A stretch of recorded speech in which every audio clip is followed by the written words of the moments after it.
Bom dia, meu querido irmão, minha querida irmã. Nesse precioso dia de domingo, queremos louvar a Deus pela sua vida, queremos louvar a Deus porque em breve nos veremos. Esperamos que a gente possa se encontrar no outro domingo. Estamos felizes porque Deus tem cuidado do seu povo, tem nos orientado, aberto as portas e feito sempre maravilhas no nosso meio. Peço a você que abra a sua Bíblia, o livro de Salmos 135. Salmos, vamos ler conosco, Salmo 135, leia só do versículo 1 ao 3. Diz assim a palavra de Deus: Aleluia! Louvai o nome do Senhor, louvai-o, servos do Senhor. Vós que assistis na casa do Senhor, nos átrios da casa do nosso Deus, louvai ao Senhor, porque o Senhor é bom. Cantai louvores ao seu nome, porque é agradável. Vamos louvar ao Senhor nesta manhã linda que o Senhor nos deu. Diga comigo: Espírito de Deus, enche minha vida. Diga conosco: Espírito, enche a minha vida. Espírito, enche a minha vida. Enche-me do teu poder, pois de ti eu quero ser. Espírito, enche o meu ser. Espírito,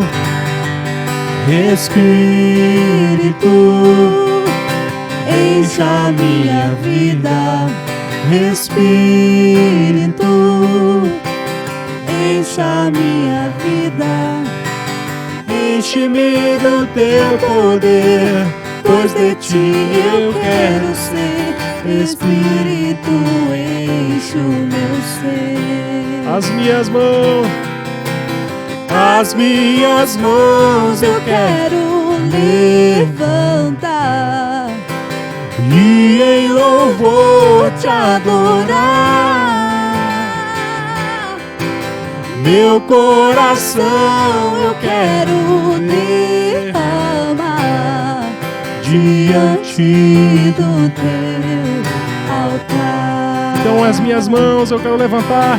As minhas mãos eu quero levantar e em louvor te adorar. Meu coração eu quero derramar diante do teu altar. Diante do teu altar. Diante do teu altar.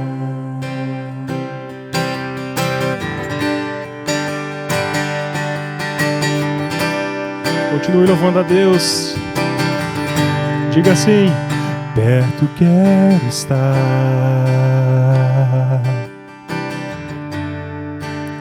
junto aos teus pés,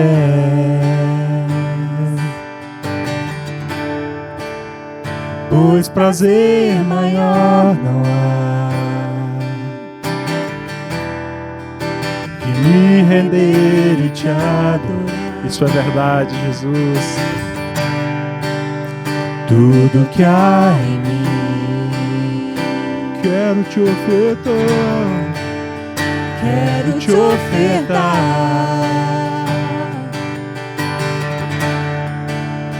mas ainda é pouco eu sei, se comparado ao que ganhei. Não sou apenas servo, teu amigo me tornei. Te louvarei. Te louvarei, não importam as circunstâncias, te adorarei,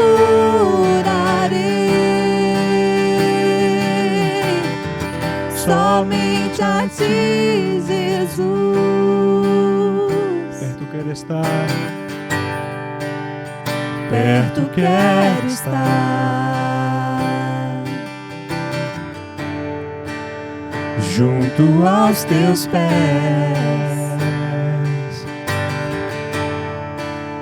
pois prazer maior não há que me render e te adorar. Diga para o Senhor tudo que há em mim. Tudo que há em mim, Quero te ofertar. quero te ofertar. Mas ainda é pouco, eu sei, se comparado ao que ganhei. Não sou apenas servo, teu amigo me tornei. Te louvarei. Te louvarei, Senhor. não importam as circunstâncias, adorarei. Somente a ti, Jesus. Somente a ti, Jesus. Somente a ti, Jesus. Somente a ti, Jesus. Diga quanto você ama o Senhor. Diga palavras de adoração para o Senhor nesta manhã.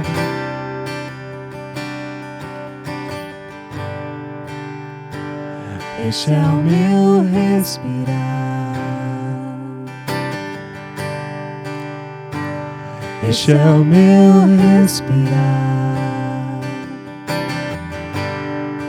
Teu Santo Espírito vivendo em mim. E este é o meu pão. Sim, Ele é o pão vivo que desceu do céu. Jesus, tu és meu pão. Tua vontade feita em mim. E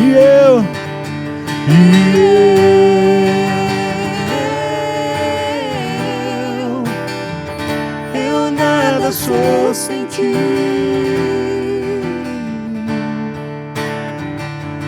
E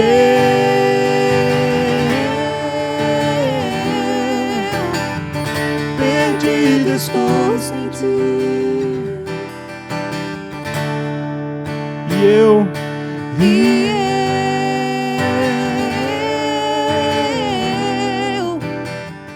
eu nada sou sem ti.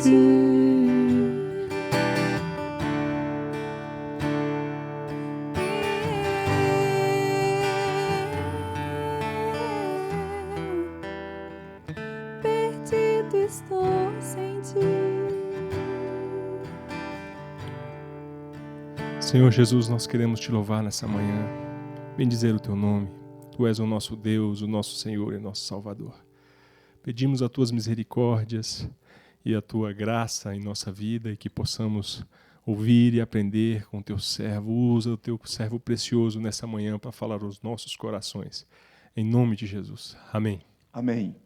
Como sempre faço, eu quero desejar que a graça, a paz do Senhor Jesus sejam abundantes sobre a sua vida e sobre a sua família. Esse é o dia que o Senhor fez e o conselho de Deus para a nossa vida é alegremo-nos e regozijemo-nos nele. Devemos receber esse dia como uma dádiva preciosa, um presente da parte de Deus para nós e para a nossa família. Eu quero dar as boas-vindas, portanto, a você. Bem-vindo ao canal do YouTube da IPG2 para receber a palavra de Deus, palavra de edificação, palavra que vai alentar a sua alma, consolar, exortar, nos admoestar, porque é assim que Deus trabalha, é assim que Deus faz. As boas-vindas a você também, irmão querido, irmã preciosa, de outras partes do Brasil, que nós temos percebido, irmãos nossos queridos que têm nos acompanhado, que têm participado desse tempo de edificação usando este veículo. A você, portanto, a nossa gratidão em razão da sua vida, da sua participação, e o nosso desejo sincero é que Deus o abençoe grandemente, ricamente. A minha gratidão como pastor da IPG2, por esse time maravilhoso, irmãos queridos, irmãs, que comparecem à IPG2 pelo menos 4 vezes por semana para prestar este serviço a Deus e este serviço ao povo de Deus. Eu sou muito grato, portanto, a estes rapazes, a essas moças, homens e mulheres que aqui comparecem com tanto zelo, com tanta dedicação para realizar esse serviço. Hoje eu estou aqui acompanhado do Lucas, da Gabriela, da Dani e do Wilter, que tão graciosamente comparecem aqui para servir ao Senhor Deus e servir também a você. Nós vamos ao texto da palavra de Deus, que se encontra na primeira carta do apóstolo Paulo aos Tessalonicenses. Vamos concluir então hoje, nessa manhã, a exposição do capítulo 3, e desta feita nós vamos ler os versos 11, 12 e 13, são os versos finais desta carta. Antes de ler o texto, eu gostaria de dizer o seguinte: se eu fosse sintetizar este capítulo, eu diria que ele tem as seguintes verdades: de uma missão pastoral necessária. Paulo dá uma missão a Timóteo para voltar a Tessalônica, para trazer para ele informações sobre a condição, o estado daquela igreja. Então, uma missão pastoral necessária, Timóteo assim o faz, e um relatório pastoral animador. Quando Timóteo volta de lá, ele volta trazendo um relatório que anima o coração do apóstolo Paulo, que traz vigor para a sua alma, entusiasmo para o seu coração, e isso então tem como resultado uma terceira verdade, uma gratidão pastoral expressada. Paulo expressa a sua gratidão em razão daquilo que ele ouviu.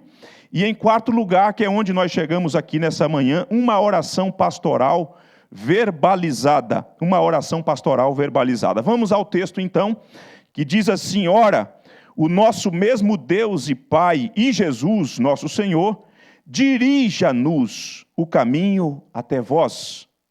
E o Senhor vos faça crescer, grife esse verbo aí, e esse outro, e aumentar no amor uns para com os outros e para com todos, como também nós para convosco, a fim de que seja o vosso coração confirmado em santidade, isento de culpa na presença de nosso Deus e Pai, na vinda de nosso Senhor Jesus com todos os seus santos. É aqui que nós estamos então, nessa quarta parte deste capítulo, uma oração pastoral verbalizada. Percebemos nesse texto o objeto da oração deste homem de Deus, deste apóstolo, deste servo do Senhor, deste pastor. Paulo não é só apóstolo, Paulo ele é pastor, e por ser pastor ele ora por si mesmo, ele ora pelos seus companheiros de ministério, e ele ora pela igreja. Ele está preocupado com a igreja e ora porque deseja estar com a igreja. Aliás, é muito interessante como esse texto vem e ele se encaixa como uma luva nesses dias, quando nós desejamos estar com a igreja. Está chegando o dia, domingo que vem, com a graça de Deus, nós estaremos juntos, se não todos nós, pelo menos uma parte da igreja estará aqui neste lugar, e aí nós poderemos juntos cultuar, cantar louvores a Deus, buscar ao Senhor nosso Deus, interceder uns pelos outros, mas também dar graças a Deus, porque Deus tem cuidado de nós, Deus tem nos sustentado.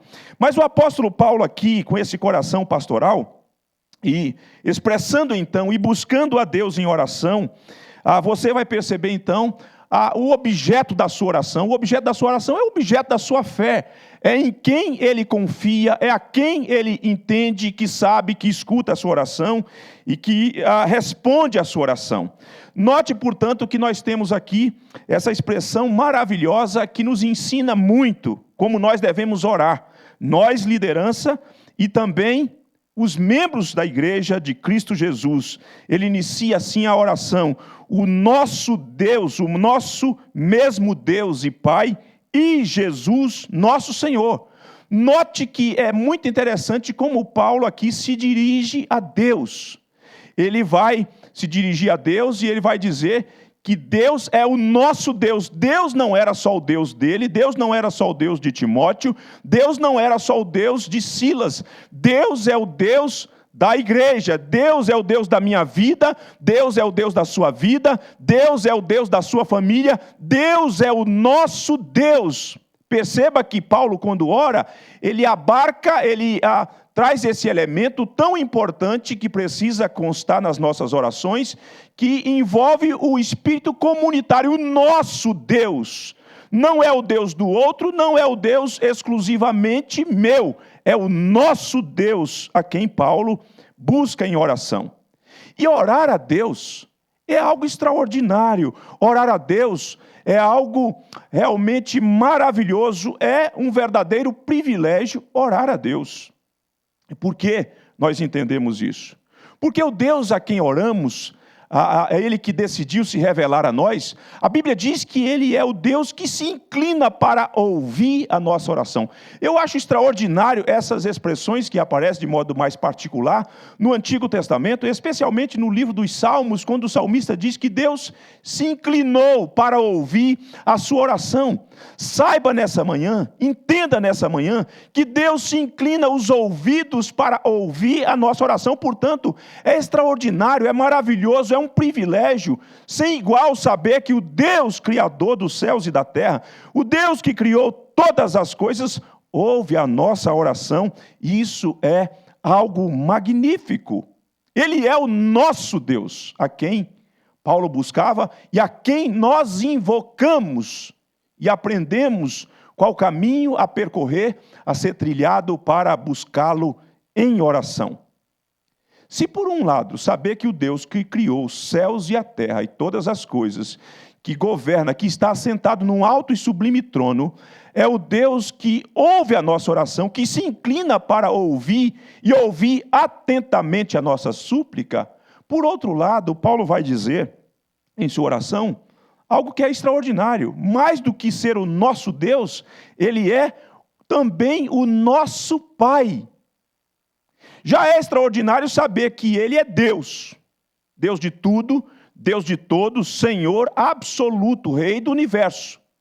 Mas além de toda essa glória que Ele tem, além de saber dessa majestade que lhe pertence, da sua gloriosa santidade, Ele é o nosso Pai. E isso traz, portanto, o elemento da relação estreita que nós podemos desenvolver e desfrutar com o Senhor, que é o nosso Pai. Paulo diz assim, o nosso mesmo Deus e Pai. Ele é o nosso Pai. E aqui o que nós percebemos é sobre o ensino maravilhoso da doutrina da adoção.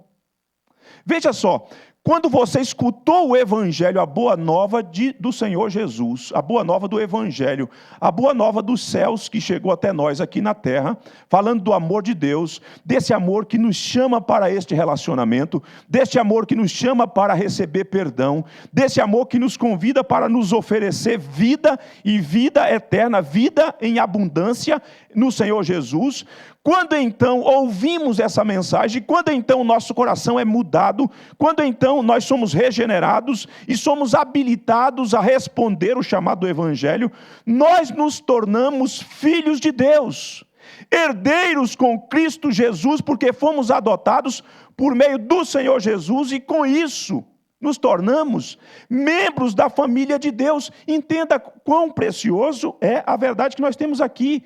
O nosso mesmo Deus e Pai. Ele é Deus e é também o nosso Pai, amoroso, fiel, cuidador, que supre as nossas necessidades, que está interessado nas nossas súplicas e que está interessado não só nas súplicas, mas em nós, na nossa vida, nas nossas necessidades, porque Ele se interessa, Ele cuida dos seus filhos e quer ouvir a oração dos seus filhos.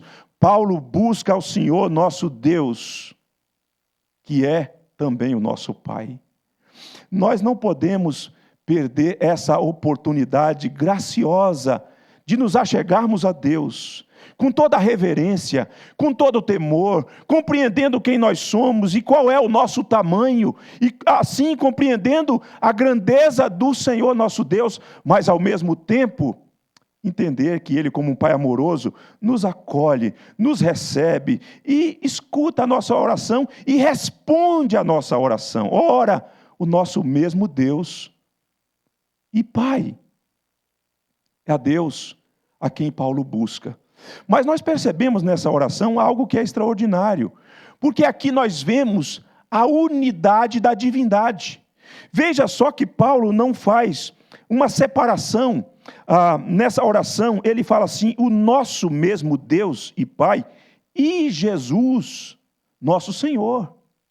Então Paulo nessa oração mostra e ensina-nos a unidade da divindade, a unidade do Deus Pai com o Deus Filho. O Deus Pai não é o Filho não é Deus Pai. Entretanto, eles têm a unidade harmoniosa do relacionamento do Filho eterno com o Pai eterno, da unidade da essência, da unidade do poder, da unidade que faz de Deus ser quem Ele é e Jesus ser quem é na história da redenção para nos redimir. Paulo diz: o nosso mesmo Deus e Pai e Jesus, nosso Senhor. Ao usar o nome de Jesus, ele faz alusão à salvação, ao Salvador. Porque é isso que significa o nome Jesus, Salvador. Então ele ora, o nosso Deus e Pai, e ao Salvador, e Jesus, e aquele que se entregou por nós, e aquele que não foi poupado, antes, na cruz, levou todos os nossos pecados, venceu a morte, venceu o diabo e ressuscitou de entre os mortos. É ao nosso Salvador que a quem também buscamos e invocamos em oração. É a unidade do Pai com o Filho. Foi o Senhor Jesus mesmo quem disse em João 10, versículo 30, eu e o Pai somos um. Eu e o Pai somos um. Aqui nós temos, portanto, na oração, a unidade do Pai com o Filho ganha esse destaque especial. Não aparece aqui a terceira pessoa da Trindade, mas nas nossas orações, na nossa invocação, na nossa súplica, nós precisamos aprender a fazer oração trinitária, ao Pai, ao Filho, ao Espírito Santo. Nós precisamos aprender a orar ao Pai, ao Filho e ao Espírito Santo, a adorar a Santíssima Trindade. Aqui aparecem as duas pessoas da Trindade, que mostra essa unidade nas pessoas divinas, do Pai e do Filho. Por outro lado, nós temos aqui nesse texto, e é importante que se entenda, porque isso faz toda a diferença quando se ora. Isso muda tudo quando se ora. Nós temos aqui a comprovação também, além da unidade, a comprovação da divindade de Jesus. Da divindade de Jesus, o nosso mesmo Deus e Pai e Jesus, nosso Senhor. Quando Paulo coloca desta forma na oração, ele está considerando, ele está evidenciando aquilo que a igreja aprendeu desde cedo, que Jesus é tanto Deus quanto Deus o Pai. Ele é luz de luz, ele é Deus de Deus, ele é Senhor Salvador, no único nome no qual há salvação. Isso é maravilhoso, isso é importante entender isso, que Jesus não é só homem, que Jesus é também Deus, Ele é o Deus que se encarnou, Ele é Deus exaltado à direita de Deus o Pai, de onde virá para julgar os vivos e os mortos, de onde virá para buscar a igreja. Paulo está buscando a Deus o Pai, e ao mesmo tempo buscando em oração ao Deus Filho, Senhor da história e de todos. E é interessante isso, sabe por quê? Porque os cristãos, desde cedo, foram ensinados que deveriam dirigir as suas orações a Deus. Paulo não dirigiria a sua oração a Jesus aqui se Jesus não fosse Deus. Porque desde cedo os cristãos foram ensinados a partir da própria revelação de Deus e das instruções que Deus deu pelos profetas, depois por meio do Senhor Jesus e pelos apóstolos.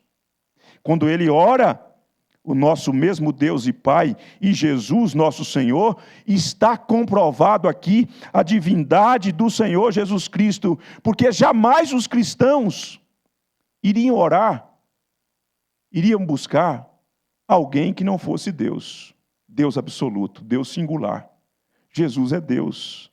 As orações dos cristãos jamais, desde cedo, eles foram ensinados, bem instruídos na sã doutrina, na palavra de Deus, que jamais eles deveriam orar aos santos, que jamais eles deveriam orar e buscar aos anjos de Deus absoluta. Não foram repreendidos quando assim fizeram. Então, perceba, portanto, a unidade na oração que Paulo faz a nosso Deus e Pai e Jesus, nosso Senhor. Unidade das pessoas da Trindade. Unidade, mas também que revela a divindade do Senhor Jesus. Ele é Deus. Ele é Senhor. Portanto, devemos buscar ao nosso Deus como Paulo está buscando. Paulo está fazendo essa oração pastoral.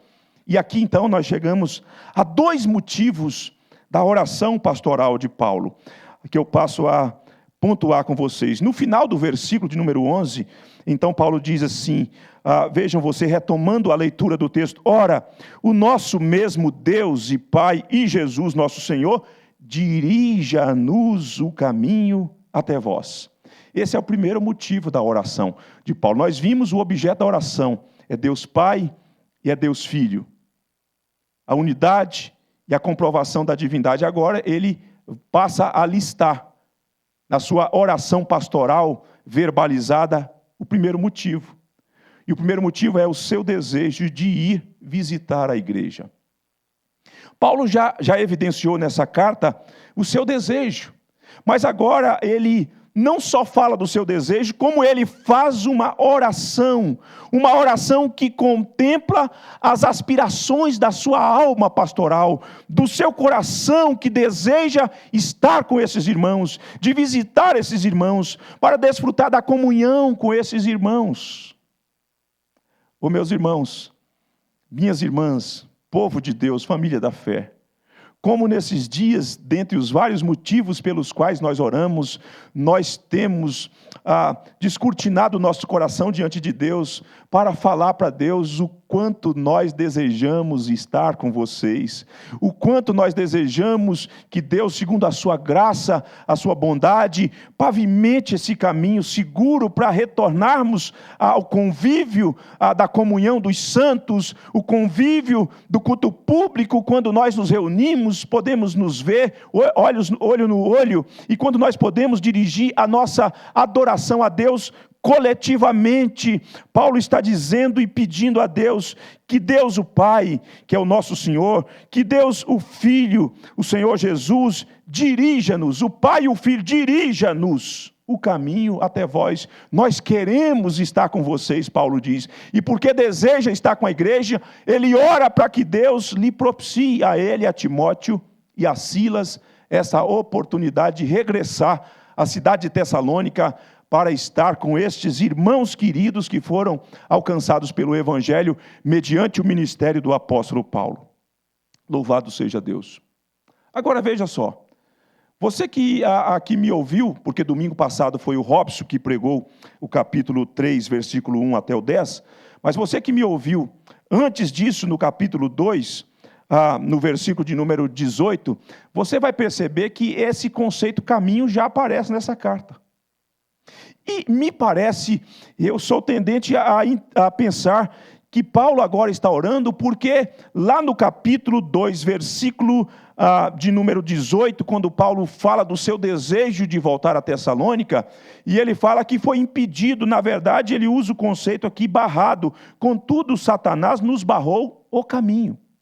Interessante isso, perceber que agora Paulo está orando para que Deus dirija a ele, a Timóteo e a Silas, o caminho até a igreja. Sabe o que eu percebo aqui? Que há momentos na vida que nós intentamos coisas, nós temos desejos, nós temos planos, nós temos projetos, e nós temos isso, e isso é revelado, nós compartilhamos isso, mas nós não oramos para que isso acontecesse. Paulo fala do desejo de ir a Tessalônica, mas Paulo não falou que orou para ir a Tessalônica. E diante dos intentos, das aspirações de Paulo, o opositor da igreja se colocou no caminho e barrou Paulo, não só uma vez, mas diz ele aqui, 2 vezes. Mas desta vez agora Paulo muda. Paulo não só fala de desejo, Paulo se coloca diante de Deus em oração e ora para que isso seja concedido. Então veja esse conceito, barrou-nos o caminho, lá no versículo de número 18, Satanás nos barrou o caminho, quantas vezes? 2 vezes. Agora Paulo muda, ele tem desejo, mas agora ele faz oração. O nosso Deus e Pai, Jesus, nosso Senhor, as 2 pessoas da Santíssima Trindade, 2, dirija-nos o caminho até vós.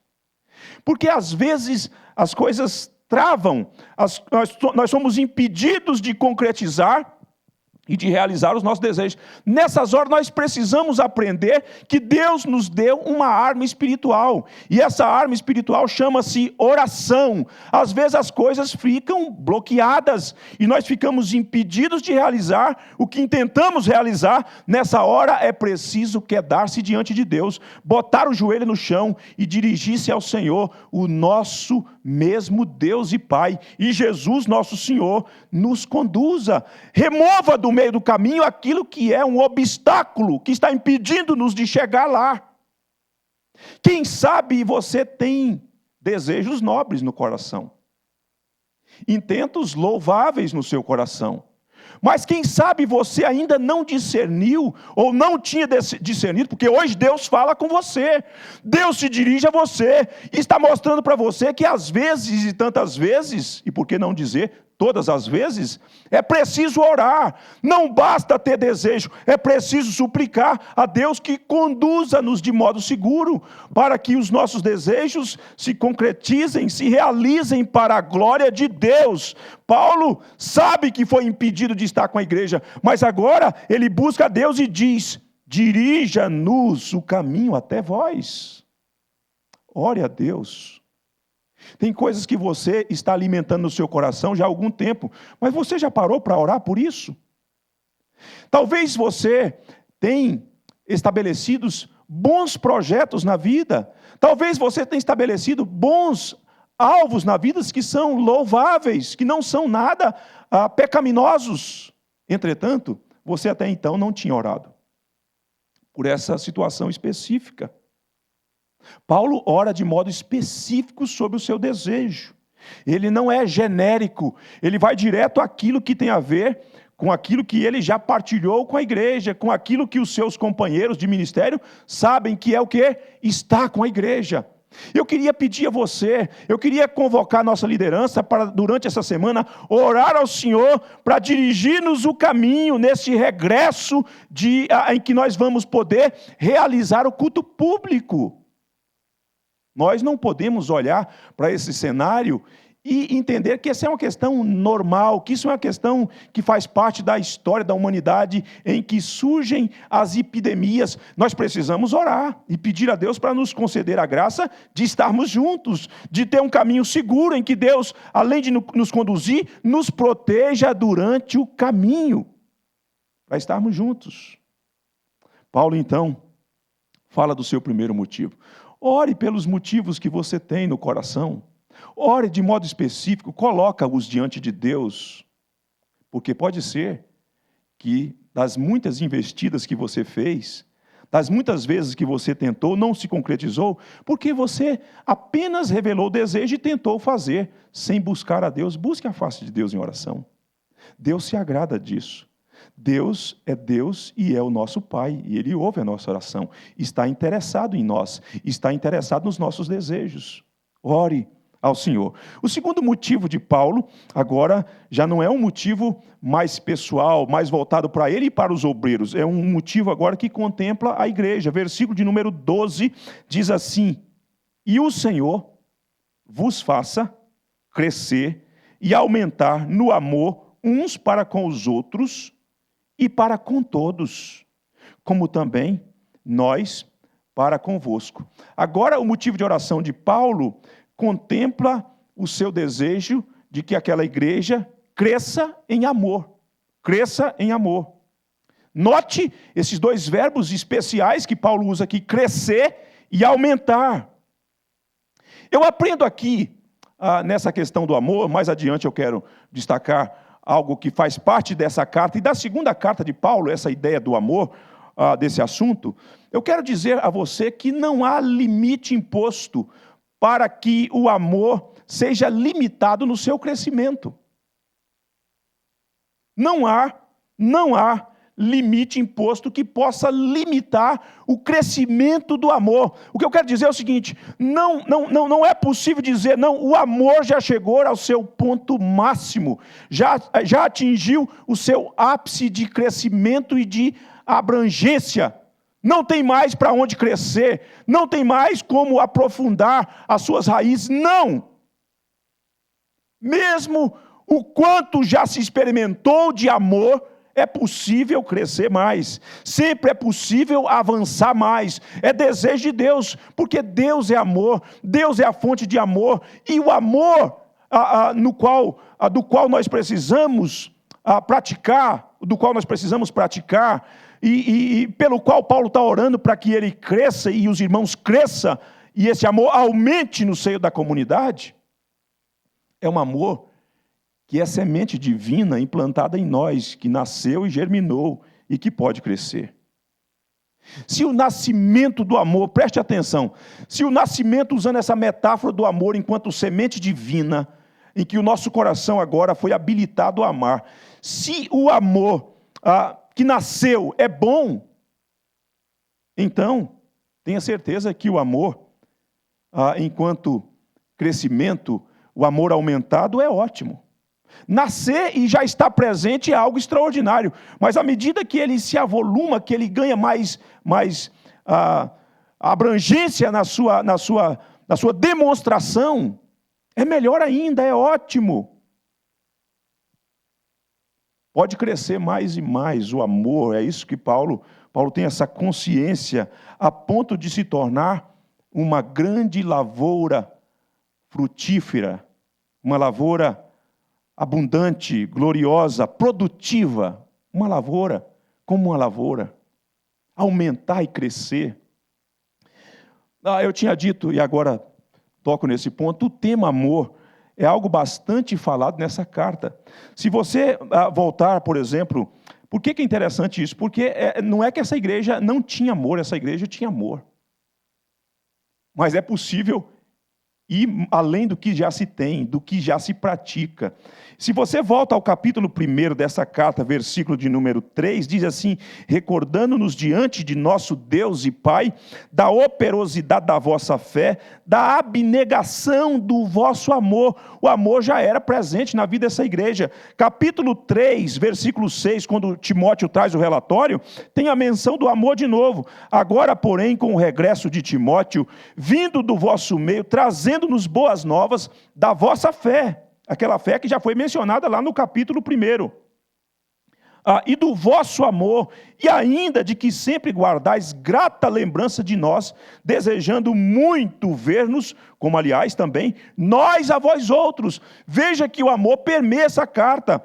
Você tem no capítulo 4, no versículo 9, a menção do amor, quando diz assim: no tocante ao amor fraternal, não há necessidade de que eu vos escreva, porquanto vós mesmos estáis por Deus instruídos que deveis amar-vos uns aos outros, e na verdade estáis praticando isso mesmo para com todos os irmãos em toda a Macedônia. Contudo, vos exortamos, irmãos, a progredirdes cada vez mais.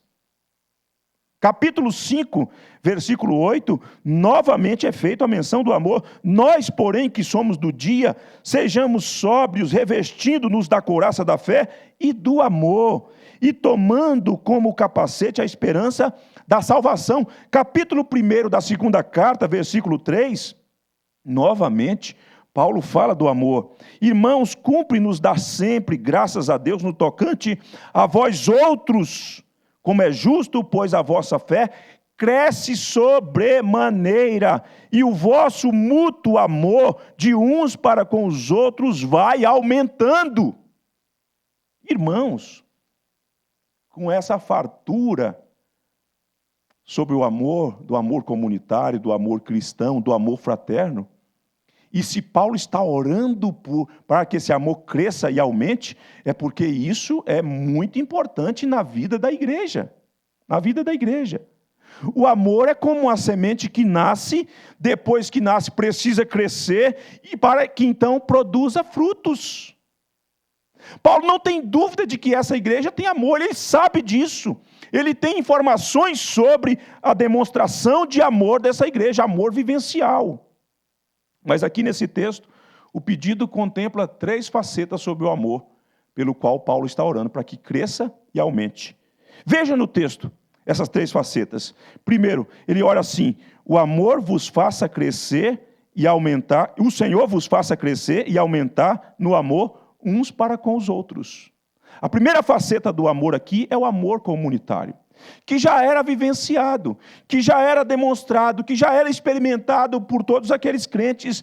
Mas Paulo está dizendo o seguinte: olhe, eu oro para que vocês vão além daquilo que vocês já experimentam e vivenciam.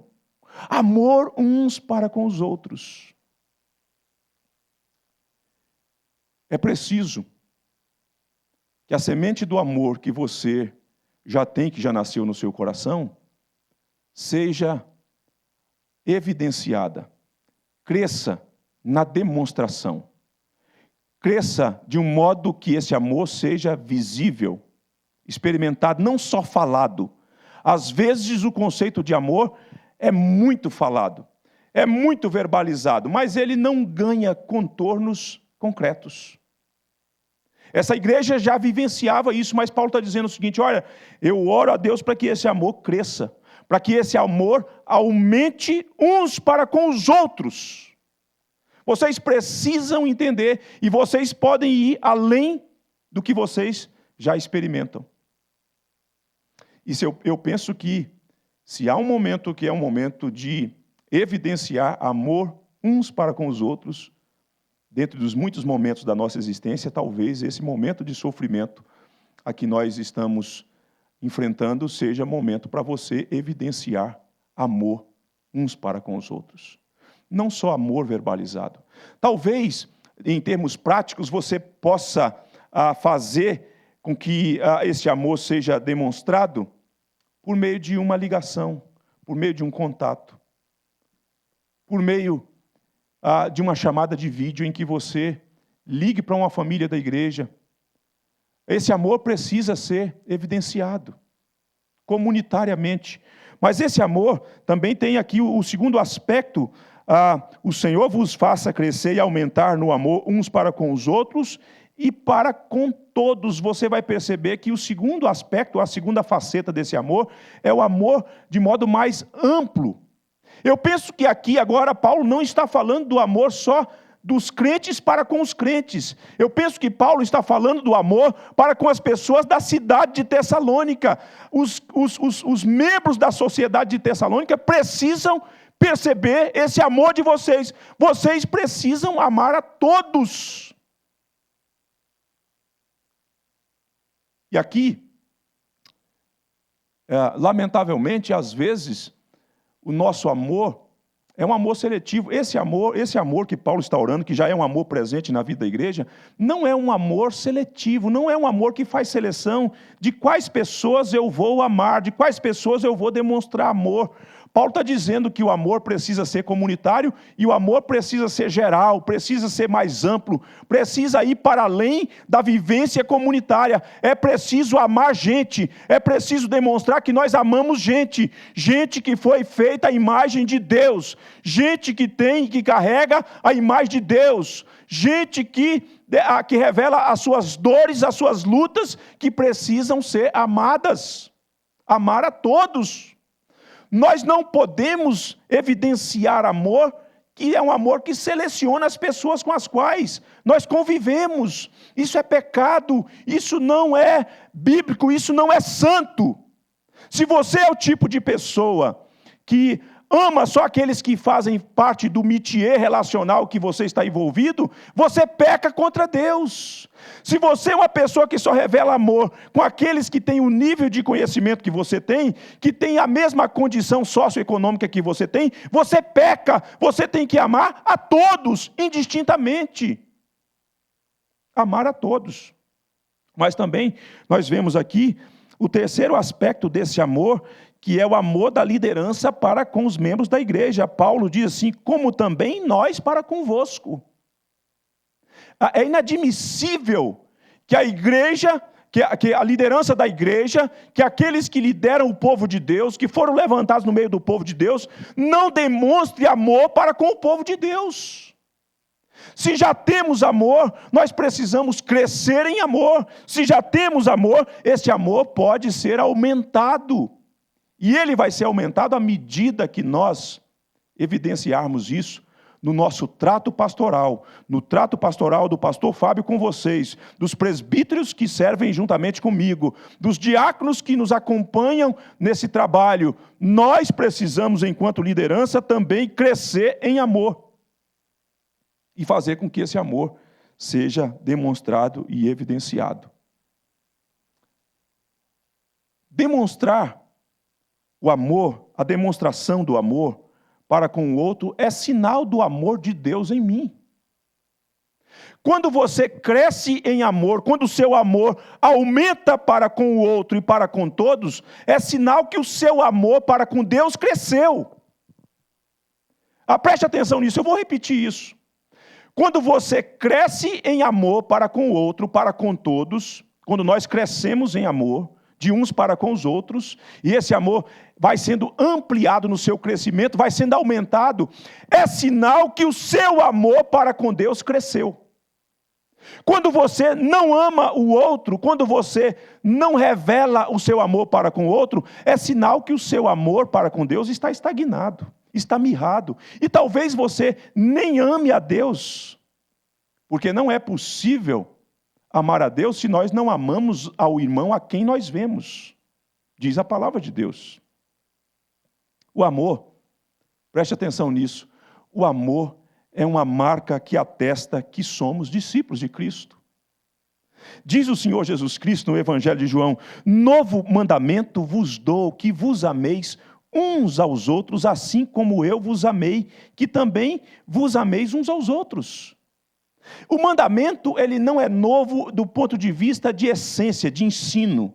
Por quê? Porque ele já estava presente na lei de Deus. Ele já estava presente no Antigo Testamento, de modo particular no livro de Levítico. Este amor que nós devemos amar aos outros já estava lá. O que é novo aqui é o modelo que é oferecido, é o modo como nós devemos amar, é o paradigma que nós temos agora na história do Deus que entrou na história, que entrou no tempo e que amou. Jesus então diz, o que é novo aqui? Que vos ameis uns aos outros, assim como eu vos amei. É novo no fato que Cristo amou. E então nós temos um modelo, um modo como amar uns aos outros. E aí ele diz, nisto conhecerão todos que sois meus discípulos, se tiverdes amor uns para com os outros.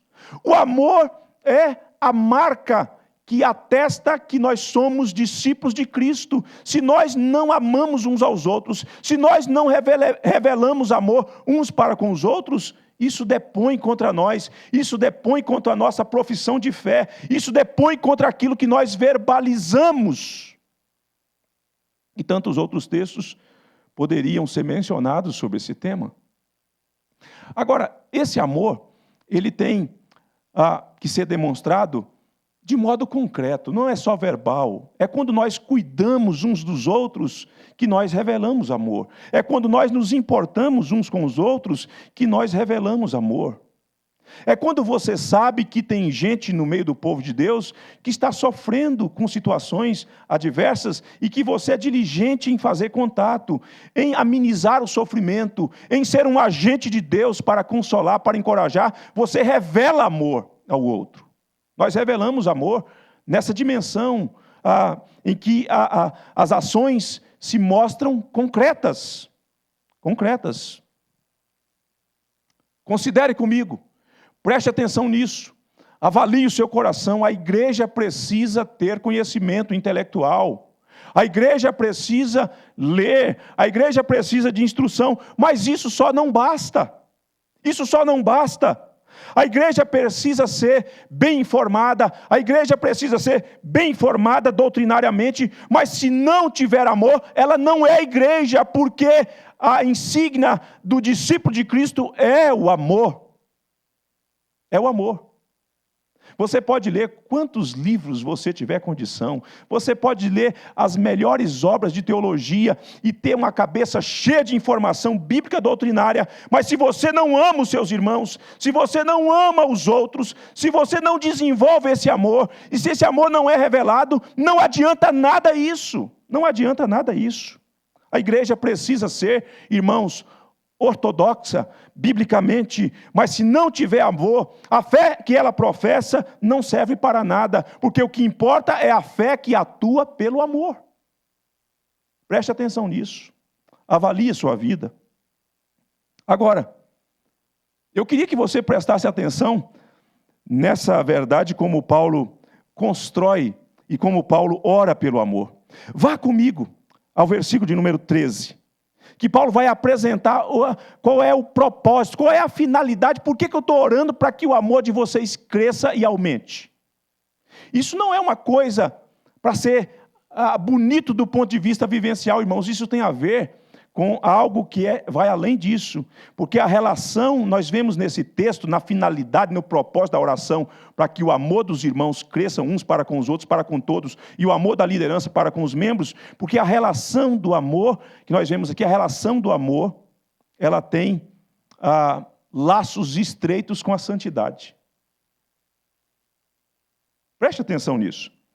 Escute a leitura do texto, que diz assim, eu retomo no 12 para a gente entender a lógica do ensino de Paulo da oração. E o Senhor vos faça crescer e aumentar no amor uns para com os outros e para com todos, como também nós para convosco. E aí Paulo diz, por que eu estou pedindo isso?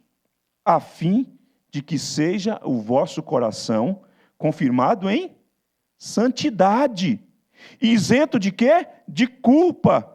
Na presença de quem? Na presença de nosso Deus e Pai, a quem Paulo invocou lá atrás. Na presença de quem? Em qual dia? Na vinda de nosso Senhor Jesus com todos os seus santos.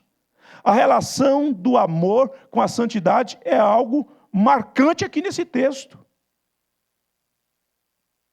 Deixe-me exemplificar isso com um texto que está dentro de um contexto escatológico, que Cristo fala da sua vinda, que Cristo fala dos sinais que seriam como que demonstrações da sua vinda. Sinais que iriam anteceder a sua vinda.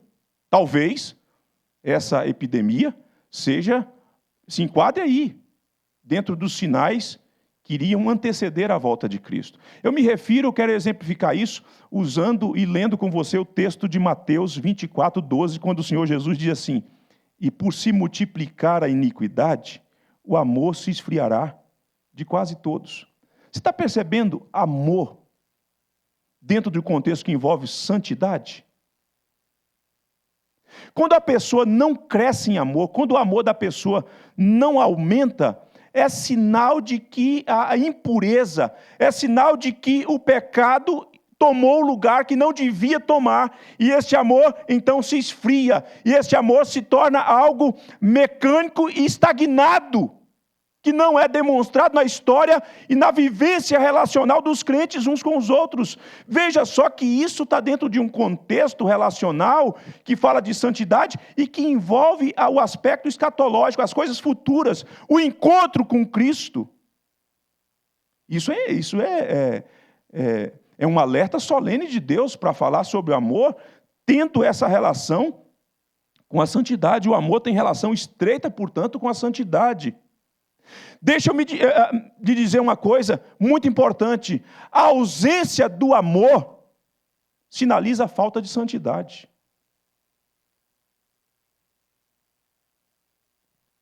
A ausência de amor sinaliza falta de santidade. Por se multiplicar a iniquidade, o amor se esfriará de quase todos. Quando você, na sua lide, na sua vivência comunitária com outras pessoas, com os irmãos e com a sociedade, não ama, é sinal que a sua vida não tem tido a marca da santidade. Você não tem crescido em santidade. E sabe por quê? Porque o amor, que está atrelado à santidade, ele tem dois aspectos. Ele tem um aspecto negativo. O amor, ele elimina uma porção de coisas que não condizem com a nova vida. Uma pessoa que ama, uma pessoa que está crescendo em amor, ela não vai ser maledicente. Ela não vai ficar falando coisas dos seus irmãos que ela não deveria falar. Ela não vai expor seus irmãos, porque ela tem o amor, o seu amor cresceu, o seu amor é um amor que protege, é um amor que elimina as impurezas. É um amor que não dá espaço para aquelas coisas que não condizem com a nova vida que nós recebemos em Cristo. É um amor que não dá espaço para que a nossa língua seja utilizada para maldizer o outro. E tantas outras coisas, o amor vai eliminando, vai fazendo uma faxina, porque à medida que ele cresce, nós crescemos em santidade. À medida que ele cresce, o nosso coração é confirmado em santidade, e o nosso coração se torna isento de culpa, porque ele vai fazendo como que uma faxina na nossa vida. Porque se ele cresce, se ele aumenta, não há espaço para aquilo que não condiz com o caráter de Deus. A santidade é algo necessário nesse contexto, porque ele como que é preparatório para o nosso encontro com Cristo. Esse acontecimento solene, a fim de que seja o vosso coração confirmado em santidade, isento de culpa, na presença do nosso Deus e Pai, na vinda do nosso Senhor Jesus Cristo, com todos os seus santos. Eu disse que o amor tem um aspecto negativo, elimina aquelas coisas que não devem fazer parte da nossa vida. E o amor tem um aspecto positivo nesse contexto da santificação. Uma pessoa que cresce em amor, que o amor é aumentado, é uma pessoa generosa, é uma pessoa compassiva, é uma pessoa que é diligente em acudir às necessidades dos seus irmãos. É uma pessoa que se importa com o outro. Isso é crescer em amor. O nosso Deus e Pai, a quem oramos, também é o nosso Deus e Pai perante de quem? Perante quem nós teremos que comparecer no dia da vinda de Cristo. Então, nós precisamos atentar, nós precisamos avaliar a nossa vida sob o crivo do ensino da palavra de Deus. Orando a Deus Pai, orando a Deus Filho, para que os nossos desejos sejam cumpridos de acordo com a vontade dEle. Orando de modo específico, dando os nomes daquilo que é fruto das nossas aspirações e desejos, colocando diante de Deus. Mas também, aí voltando-nos para a liderança, nós precisamos orar para que a igreja cresça em amor, aumente em amor, porque isso é bíblico, isso é necessário.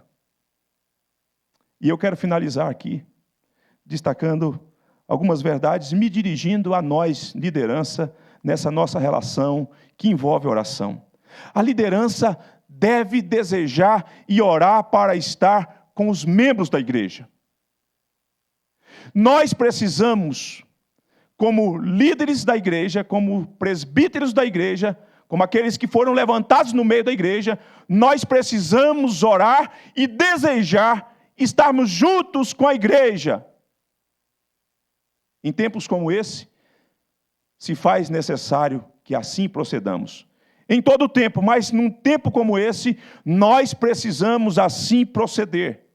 Evidenciar o nosso desejo de estar com o povo, mas também orar para que Deus concretize esse nosso desejo de estar com o povo. Em segundo lugar, a liderança deve orar para que o amor dos membros da igreja cresça e aumente. Porque se a igreja, onde os membros, a igreja enquanto membros do corpo de Cristo, evidencia amor uns para com os outros, é sinal que ela está com a saúde boa, a saúde está bem, a saúde espiritual está em alta, ela está avançando para outros patamares de santificação. Porque o amor não deixa espaço para as impurezas. Nós precisamos orar então, meus irmãos, para que os crentes cresçam em amor. Mas não só os crentes, nós também precisamos crescer em amor, porque nós igualmente precisamos avançar em santificação, tirar da nossa vida e remover da nossa vida aquilo que não deveria mais fazer parte da nossa vida. A igreja precisa crescer enquanto os membros que nós pastoreamos, mas nós também que lideramos, precisamos atentar para que o nosso amor cresça e aumente a fim de que a nossa vida seja mais parecida com o Senhor Jesus. Em terceiro lugar, a liderança deve ficar preocupada ao perceber a ausência do fruto do amor na vida da igreja. Por que isso? Porque quando nós percebemos a ausência de amor de uns para com os outros e para com todos, e a ausência de amor da liderança para com os crentes do corpo de Cristo, é sinal de que a igreja está estagnada na santificação. Porque a ausência de amor é sinalização da falta de santidade. E sem santidade, ninguém verá o Senhor. Eu fico preocupado quando eu não vejo demonstração de amor dos crentes. Eu fico preocupado quando crentes são seletivos nos seus relacionamentos para evidenciar amor. Eu fico preocupado quando nós temos notícias de irmãos que estão enfrentando sofrimento e que os crentes só revelam a sua preocupação se aquela pessoa for próxima dele, se aquela pessoa é alvo do apreço dele. Nós precisamos revelar amor para com todos na igreja. E não fazê-lo é algo que deve preocupar a liderança, porque é sinal de que a igreja está guardando impurezas no seu coração. E não dá para encontrar o Senhor Jesus Cristo no dia da sua glória sem que haja santificação, porque sem santificação ninguém verá o Senhor. A você, meu desejo é que você cresça em amor. Que o seu amor aumente uns para com os outros, para com todos. E que o amor da liderança também cresça e aumente para com a sua vida. Quero orar com você nesse momento. Deus bendito, nossa gratidão por esta hora, por esse momento de adoração e louvor. Nós te bendizemos porque és o nosso Deus e nós somos o teu povo. Nós te bendizemos porque conheces os nossos desejos. E mais do que isso, tu queres que verbalizemos os nossos desejos por meio da oração. Ao nosso Deus e Pai e Jesus, o nosso Senhor, a quem nós pedimos para que conduza-nos vitoriosamente, graciosamente. A quem buscamos para que o amor da igreja cresça e aumente. A quem buscamos para que o nosso amor para com a igreja também cresça e aumente igualmente, a fim de que o nosso coração seja um coração santo, nosso coração seja isento de culpa, na presença do nosso Deus e Pai, para que no dia de Cristo estejamos tranquilos de que nós estaremos e seremos recebidos por Ele e estaremos com todos os santos no céu de glória, onde habita a justiça e impera o amor definitivamente. Nós oramos em nome de Jesus. Que a graça do nosso grande Deus, Salvador Jesus Cristo, que o amor de Deus o Pai, a comunhão do Deus Espírito Santo, sejam com a sua vida, com a sua família e com toda a igreja de Deus espalhada por toda a terra. Amém. Eu peço a sua atenção que eu tenho alguns comunicados sobre o nosso retorno para participarmos do culto público no próximo domingo, dia 14, às 9 horas. E eu preciso, então, trazer esses comunicados para que você entenda como vai ser, quais serão os procedimentos. Então, alguns procedimentos serão adotados e observados, tendo em vista que o decreto nos orienta a assim proceder. Então, é com com coração pesado que algumas coisas eu vou mencionar, mas eu preciso mencionar.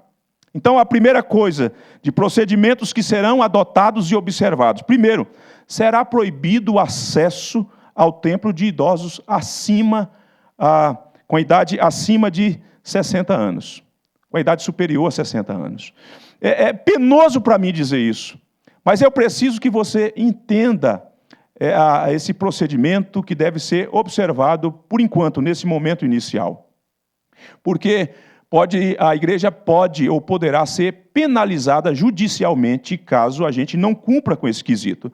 Segundo, será proibido o acesso de crianças com idade inferior a 12 anos. E é sabido que na nossa igreja nós temos mais de 70 casais que têm filhos que estão nessa faixa etária. Então, é um tempo assim que pesa o nosso coração, mas nós estamos felizes com a oportunidade de voltarmos, mas esses irmãos, dessas faixas etárias, de 60 acima e da idade inferior a 12 anos, não poderão ter acesso ao templo. Será proibido a entrada de pessoas que são consideradas do grupo de risco. Então, você que tem algum tipo de fragilidade na saúde, que contempla ou que se enquadra nesse grupo de risco, você também não deverá comparecer. E assim, é penoso para mim, eu volto a dizer, mas é para preservar você, é para cuidar de você. Embora seja doído nesse momento, mas é um cuidado que é preciso tomar para a preservação da sua saúde.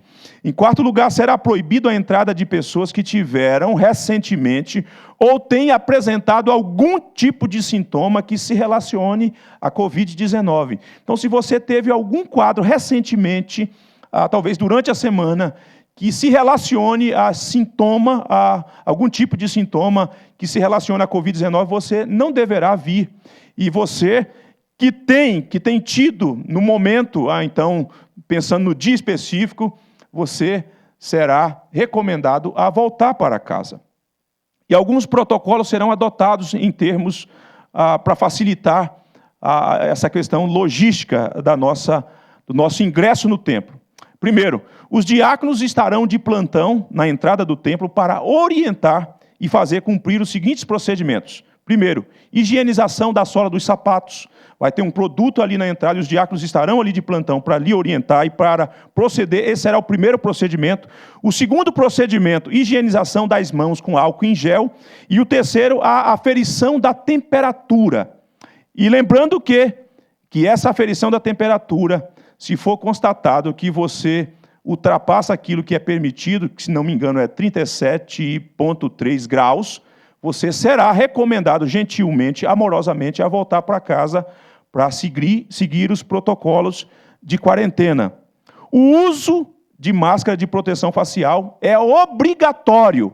Já era antes e agora para a participação do culto público também se faz necessário.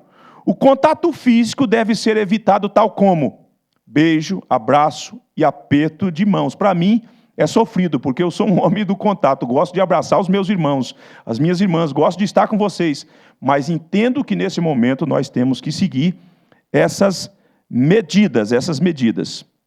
Acho que é isso. Quanto ao distanciamento, nós vamos seguir rigorosamente a recomendação da força do decreto, que diz que o distanciamento exigido é de 1,5 metro. A nossa junta diaconal já está agilizando para que as poltronas sejam marcadas, quais poderão ser usadas e quais não poderão ser usadas. E é uma coisa que veio ao meu coração e talvez ao seu também, é que na minha mente leiga e um tanto ingênua, eu pensava o seguinte, mas se a família está convivendo a semana toda, ela pode sentar junto. Não pode. Não pode, porque imagine que o fiscal chega aqui para cumprir o seu trabalho, realizando o seu trabalho, ele não sabe se aqueles membros que estão ali naquele bolinho juntos, sentados um ao lado do outro, são família. E isso, então, foge daquilo que o decreto preceitua.